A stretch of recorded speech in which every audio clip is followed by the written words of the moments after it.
किती बदललोय मी, चेहरा ओळखू येत नाही. आई म्हणायची माझा मुलगा मोठा माणूस होणार आहे.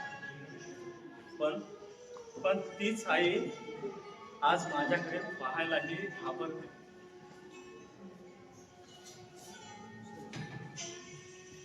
सुरुवात अगदी निरागस होती. मित्र म्हणाले चल घे एक झुरका. मीही म्हणालो चला एकदा घेऊन पाहू.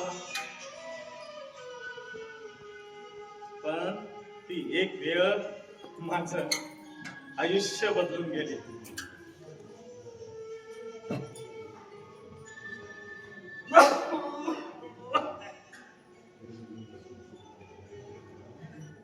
सुरुवातीला खोकला आला, डोळे पाणावले, पण एक वेगळीच मजा, थोडी झिंग, थोडं स्वातंत्र्य.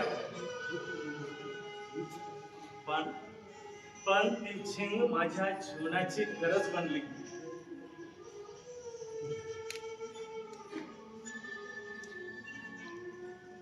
मित्र हसले, म्हणाले अरे सगळेच घेतात, तू पण घे. पण कोणी सांगितलं का की त्या धुरात स्वप्न जळतात? कोणी सांगितलं का की दारू शरीरही जाळते?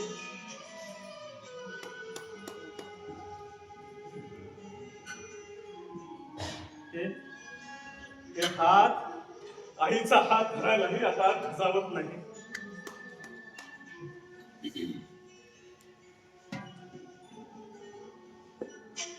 एकदा मी खोलीत बसलो, डोळ्यात पाणी, हातात सुई. अचानक दरवाजा उघडला. बाबा आले.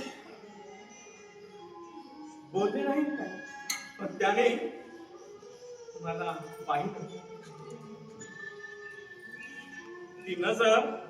ती नजर सांगत होती बाळा तुला हरवायचं नाही रे, बाळा तुला हरवायचं नाही.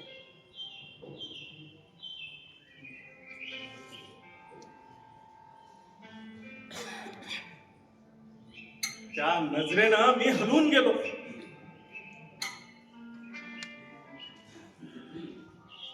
त्या क्षणी ठरवलं आता नाही, माझं आयुष्य मी त्या व्यसनाला देणार नाही. मी काउन्सिलिंग घेतलं, व्यसनमुक्ती केंद्रात गेलो. सुरुवातीला शरीर तडफडलं, मन वेडं झालं, पण मी हार मानली ना.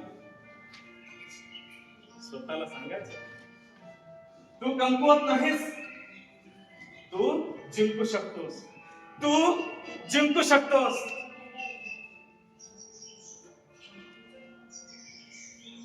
तिथे अनेक असे होते, त्यांच्या सगळ्यांच्या मनात होतं की परत जगायचं, मला परत जगायचं.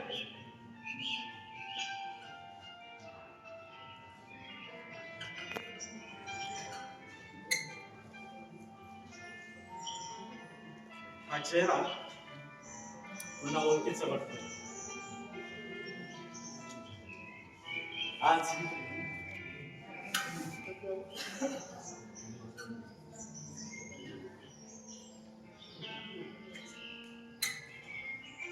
3 वर्ष झाली. ना गोळ्या, ना सिगारेट, ना दारू. आता धूर नाही श्वास आहे, तणाव नाही आत्मविश्वास आहे. हा चेहरा पुन्हा ओळखीचा वाटतो. आईच्या डोळ्यात आनंद आहे, बाबाच्या मनात अभिमान आहे. होय होय मी हरलो होतो, पण आज मी जिंकलोय, मी जिंकलोय. आणि तुम्हीही जिंकू शकता, तुम्हीही जिंकू शकता. फक्त विश्वास ठेवा, कारण जीवन ही एक नशा आहे, पण ती नष्ट होण्याची नाही, जगण्याची आहे.